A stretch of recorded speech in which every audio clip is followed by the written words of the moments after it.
আজিৰ ভিডিঅ'টো সম্পূৰ্ণ চাব কৰকনাথ কুকুৰাৰ বিষয়ে তেতিয়া 100% বুজি পাব।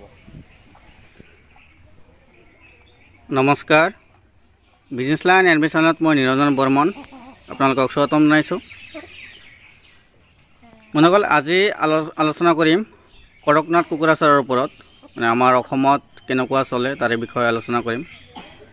যেহেতু কৰকনাথ কুকুৰা চৰাই মোৰ লগত প্ৰায় 5 বছৰ ধৰি আছে, কিন্তু ইমান বেছিকৈ পোহা নাই। মই প্ৰথমতে আৰম্ভ কৰিছিলোঁ 5 পিছৰ পৰা। তো 5 পিছৰ পৰা যিখিনি কণী পাৰে পোৱালি জাগে সেইখিনি অলপ অলপকৈ মানে চেল কৰোঁ। তো এইবাৰ ৰাখিছোঁ মই 20 পিছমান আছে ইয়াত কৰকনাথ, বাকী লোকেলো আছে আৰু কেইটামান কৰকনাথ ক্ৰছ আছে। কিন্তু এনেকুৱা হয় যে কিছুমান এৰিয়াত এই কৰকনাথ কুকুৰা চৰাইটো 1000 টকা কেজি চলে, আৰু কিছুমান মানে এৰিয়াত এনেকুৱা হৈছে যে 200 টকা কেজিও কোনোবাই লৈ নাখায়। যে এই কুকুৰাটো হৈছে কলা, ইয়াৰ মাংস কলা, তো কিছুমানে ঘিণ কৰে, মানে দেখাত বেয়া লাগে কিছুমানৰ যে কলা মাংস খায় না কোনোবাই, মানে দেখাত কলা, মাংস কলা, কুকুৰাটো দেখাত কলা, কিন্তু কোনোবাই খাব নিবিচাৰে। সেইকাৰণে কিছুমানক 200 টকা কেজি দিলেও এইটো নাখায়। বহুতে সুধি আছে বা বহুতে ডাঙৰকৈ ফাৰ্ম কৰিম বুলি ভাবি আছে। তো প্ৰথমতে এইটো কুকুৰা চৰাই ডাঙৰ কৰি ফাৰ্ম কৰি লাভ নাই। হয়তো আমাৰ লোকেল কুকুৰা চৰাই বা আন কোনো জাতৰ কুকুৰা চৰাই ডাঙৰকৈ ফাৰ্মটো কৰিব পাৰে, যিটো ইয়াৰ বেপাৰী আছে গোটেইকেইটা উঠাই ল'ব। কিন্তু কৰকনাথ কুকুৰা চৰাই যদি একেবাৰে 200, 300 বা 1000 পোহে, তেতিয়াহ'লে এনেকুৱা হয় বেপাৰীও নলয়। তো বেপাৰীও লৈ মানে ক'ত চেল কৰিব? এই কৰকনাথৰ কুকুৰা চৰাই কোনো এনেকুৱা ধৰণৰ মাৰ্কেট নাই যে এইটো মাৰ্কেটত এই কৰকনাথ কুকুৰা চৰাই চেল হ'ব, তেনেকুৱা মাৰ্কেট নাই।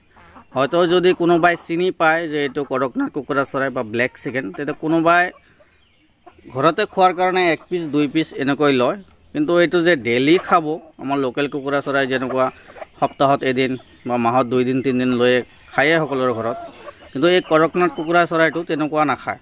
হয়তো কোনোবা চখ গৈছে মাহত বা 6 মাহৰ মূৰে একদিন এটা খাই চাব বিচাৰে। হয়তো কোনোবাই খোৱা নাই যে 1 পিচ লৈ খাই চাম ইয়াৰ মাংসটো কেনেকুৱা বা খাই কেনেকুৱা লাগে। আৰু কিছুমান এনেকুৱা আছে মানে দেখি কুকুৰা চৰাইবিলাক দেখি মানে ঘিণ কৰে, বোলে এইটো কোনে খাব। সেইকাৰণে কোনোবাই যদি ফাৰ্ম কৰিব বিচাৰি আছে, মানে ইমান ডাঙৰকৈ ফাৰ্ম কৰিব নালাগে। প্ৰথমতে কৰিব পৰা 5 পিচ বা 10 পিচ বা 20 পিচ পোৱালি লৈ ঘৰতে অলপমান জেগাত এনেকুৱা চাৰিওফালে বাউণ্ডাৰী দি, মানে বেছি ডাঙৰকৈ নহয়, আপোনালোকে চাব চাই আছে অলপমান জেগা এনেকৈ বাউণ্ডাৰী দি 20 পিচমান কুকুৰা চৰাই ঘৰতে পালন কৰিব পাৰে। যে 20 পিচ কুকুৰা চৰাই পুহিলেও মানে ইমান যাতে আপোনাৰ লোকচান হৈ নাযায়, চেল কৰিব নোৱাৰিলেও যাতে ইমান এটা লোকচান নহয়। সেইকাৰণে ঘৰতে যিবিলাক খুদি চাউল, ভাত এইবিলাক বেছি হ'ব, সেইবিলাক অলপ অলপ দি মানে পালন কৰিব পাৰে। ডাঙৰ কৰি ফাৰ্ম কৰাৰ পিছত কি হ'ব, যেতিয়া কুকুৰা চৰাইখিনি এনেকুৱা ডাঙৰ হ'ব, ডেইলি 100 গ্ৰামকৈ দানা লাগিব, তেতিয়া 100 কুকুৰা চৰাই থাকিলে ডেইলি 10 পৰা 12 কেজিকৈ দানা লাগি যাব। তেতিয়া মানে খৰচটো বহুত বাঢ়ি যাব। খৰচটো বাঢ়ি যোৱাৰ পিছত যেতিয়া নেকি চেল কৰাত মুস্কিল হৈ যাব। আৰু যেতিয়া মানে এনেকুৱা 15 পৰা 20টা কুকুৰা চৰাই থাকিব, ঘৰতে থাকিব, তেতিয়া সিমান দানা খৰচ নাযায়। যিখিনি আপোনাৰ ভাত বেছি হ'ব বা ঘৰুৱা যিবিলাক বেছি হয় খাদ্য, সেইবিলাক বা বেয়া চব্জি থাকে সেইবিলাক দি পালন কৰিব পাৰি। কোনো ধৰণৰ এক্সট্ৰা সিমান এটা খৰচ নাযাব। যদি বেছিকৈ পালন কৰিব যায় তেতিয়াহ'লে ফিড বা ধান চাউল এইবিলাক কিনি তাৰপিছতে খুৱাব লাগিব ইহঁতক। সেইকাৰণে ফাৰ্ম কৰাৰ আগতে অলপ ভাবি চিন্তি ল'ব যে আপোনাৰ এৰিয়া চলিব কি নচলে। সেইটো প্ৰথমৰ পৰা 20টা লৈ আৰম্ভ কৰক। যে 20টাৰ পৰা যেতিয়া নেকি আপুনি নিজে ইয়াতে কণী পাৰি উমনি লয়, আমাৰ লোকেল কুকুৰা যেনেকুৱা নিজে কণী পাৰি উমনি লয়, এই কৰকনাথ কুকুৰা চৰাই তেনেকুৱা চিষ্টেম, মানে নিজে কণী পাৰি উমনি লয়। ছেম আমাৰ লোকেল কুকুৰাৰ দৰে ইহঁতে 15 পৰা 20টা কণী পাৰিব, কণী পাৰি নিজে উমনিত বহিব, তেনেকুৱা ধৰণৰ। কিন্তু ইয়াৰ মাংসটো হৈছে কলা।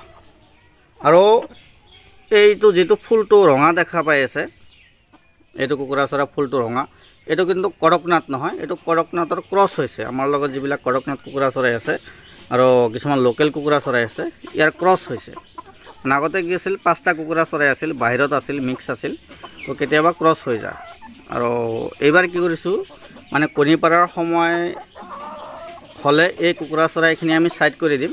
মানে যিখিনি অৰিজিনেল কৰকনাথ আছে সেইখিনি একেলগত ৰাখিম যাতে ক্ৰছ নহয়। আৰু ইয়াত যিকেইটা লোকেল আছে এই লোকেলখিনি আমি ইয়াৰ পৰা ছাইড কৰি দিম যাতে ক্ৰছ নহয়। তো এনেকুৱা ধৰণে আপোনালোকে পালন কৰিব পাৰে। প্ৰথমতে ইমান ডাঙৰকৈ পালন কৰিব নালাগে, বহুতে ডাঙৰকৈ পালন কৰিম বুলি ভাবি আছে। মানে ইউটিউবত কিছুমান এনেকুৱা ভিডিঅ' দিব যে সেই ভিডিঅ'টো চাই আপোনালোকৰ লোভ লাগি যাব যে বহুত ইনকাম আছে ইয়াৰ বা ইয়াৰ বহুত প্ৰফিট আছে, কিন্তু তেনেকুৱা প্ৰফিট নাই। আপোনালোকে ভালদৰে কমকৈ পালন কৰি আৰু মানে চাব পাৰে। প্ৰথমত টেষ্টিঙৰ কাৰণে 20টামান পালন কৰি চাব পাৰে যে কিমান প্ৰফিট আছে। তাৰপিছত যদি আপোনাৰ এৰিয়া চলি যায় তেতিয়া আপুনি ডাঙৰকৈ ফাৰ্ম কৰিব পাৰে। প্ৰথমতে ইউটিউবত ভিডিঅ' চাই মানে 1000 টকা কেজি ইমান দাম এই কুকুৰা চৰাই পালন কৰি লাষ্টত আপুনি চেল কৰিব নোৱাৰিব ক'তো। মানে ডাঙৰ এটা সমস্যাত পৰি যাব, ক'ত চেল কৰিব ইমান কুকুৰা চৰাই। লাষ্টত বেপাৰীয়ে 200 টকা 300 টকা কেজি দিবলগীয়া হয়। বোলে কোনে খাব বা আপোনাৰ এৰিয়াটো নাখাব বা কাৰোবাৰ পচন্দ হ'ল 1 পিচ 2 পিচ ঘৰত লৈ খাই চাব বোলে কেনেকুৱা লাগে। সেইকাৰণে ফাৰ্ম কৰাৰ আগতে সদায় সাৱধান হ'ব, মানে ভাবি চিন্তি লৈ যিকোনো ফাৰ্ম আৰম্ভ কৰিব। তো এইখিনি আছিল কড়কনাথ কুকুৰা চৰাইৰ বিষয়ে ক'বলগীয়া। যদি ভাল লাগিছে লাইক এটা কৰি ৰাখিব, চেনেলটো ছাবস্ক্ৰাইব কৰি ৰাখিব, আগত সকলো ধৰণৰ আপডেট পাই থাকিব। ধন্যবাদ।